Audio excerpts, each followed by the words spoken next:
How about President Barack Obama is looking to compromise as he don't want to shut down the government. And here's what he had to say at a press conference earlier this week. I think what the American people expect from me is... I'll tell you what we expect from you. What we've come to expect from you right now is that you're going to roll over to the corporate concerns and you're going to be a lackey, right? The same thing that they expect from every member of Congress, and that is the... No. Go ahead. I want to know why he's doing this from a Who concert. I get a lot of my clips off of Morning Joe, and they play betting music. Okay. He just hired Baba O'Reilly to his cabinet. So. Who? It's a Who That's the name of the song. You know me, I'm ignorant when it comes to the kids' music. Wow. That's looking out for the interests of the American people. Oh, that's what he's doing. He's looking out for I didn't know that's what he was doing. He was looking out for the interests of the American people. Now, he goes on to say that these are tough economic times. And that is that we act like grown-ups. Yeah, we got to act like grown-ups, right? Mm-hmm. We all got to act like grown-ups. And when we are in negotiations like this, that everybody gives a little bit, compromises a little bit, in order to do the people's business. Yeah, like he's going to compromise and keep giving tax cuts to the wealthiest people and corporations, and then their other side's going to compromise by cutting Medicare and Social Security for people. Mm-hmm. That's their compromise, right? Yeah. Well, we are behaving like adults in the sense that no one under 50 owns that Who album. I thought it was kind of an ironic juxtaposition that he was talking. Yeah, they're playing the Who underneath, which is the sign of rebellion, as from my youth anyway. Yeah, absolutely. And he's telling us to be grown-ups. Yeah, I was never a big Who fan though. They're great though, I'm sure. Great. Robert Dulcery, quite an actor. If we talked about that John Steinbeck quote talking about how. When the Depression was happening, how people were voting against their own economic self-interests. No. And Steinbeck said that America is filled with people who don't see themselves as poor, but see themselves as temporarily embarrassed millionaires. Which I thought just nailed it right on the head. Is these people?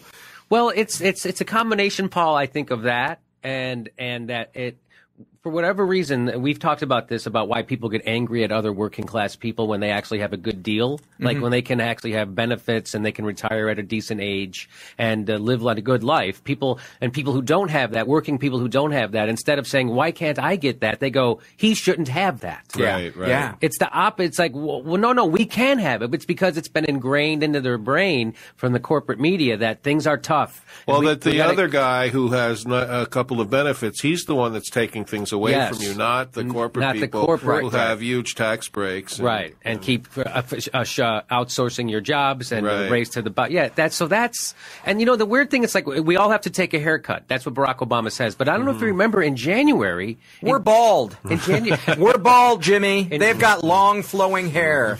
Yes, I know. I'm bald all over. I look like a 12-year-old. Yeah. Corporate America looks like Fabio at this point. They're looking fine. I'm really liking our metaphor, by the way. I like extending it's luxurious. This is nice. Glistens in the sun. I'll tell two friends, and then you can tell two friends, and so on, and so on. And speaking of 30-year-old references. He brought in as a consultant for that Fantastic Sam. Okay. So here's what Barack Obama said just a few months ago. The stock market has come roaring back. Corporate profits are up. The economy is growing again. So we all have to take a haircut? That doesn't. Those two statements aren't. Those are incongruent, right? I can't reconcile those two things. Everybody has to take a haircut, and the stock market is booming again, and corporate profits are up. Everyone has to take a haircut. Meanwhile, the corporate CEOs look like ZZ Top. Oh, this is going great today.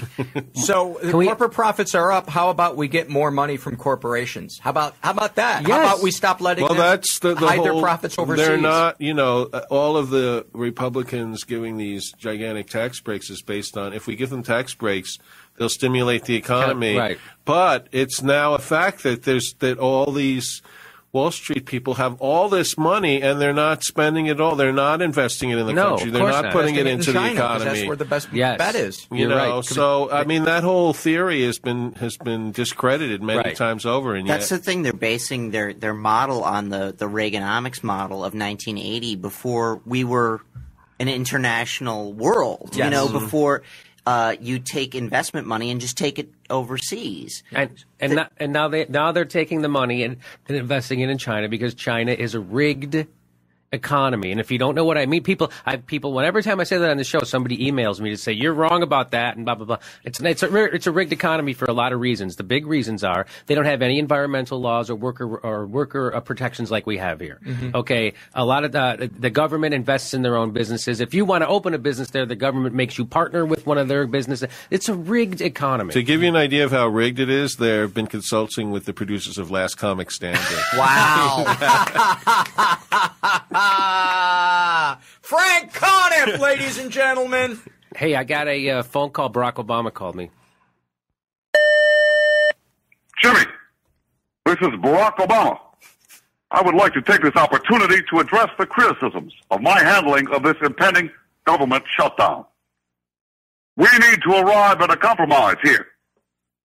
And like I said yesterday, we need to start acting like grown-ups, adults, grown-ass men. We put away childish things like principles, ideals, and convictions. A grown-up lets the opponent frame the debate. Grown-ups do what corporations tell them to do. That's a very adult thing. Now, I've been criticized on the left by folks who just don't want to grow up. I hear, Dennis Kucinich sitting there sucking his thumb, telling us that the workers should come first, like a child. Bernie Sanders, more like Bernie Sandbox, another big baby. Now, just imagine if Martin Luther King had more of the spirit of compromise about civil rights. He might just be alive today. So come on, Jimmy. Nothing and nobody are perfect. We need to meet the Republicans halfway. In the middle of the other side. Everybody knows the best way to build a bridge is to start from both ends, and we're just building our end a little further, which means that we'll be able to keep the government open, and that in the future your grandma won't be able to see a doctor every time she wants. That way, everyone wins. So hit me up. I'll be on Scott later. Give me a buzz. Okay, that was... oh, my God, that was brilliant. That was Barack Obama letting us know how he feels for real.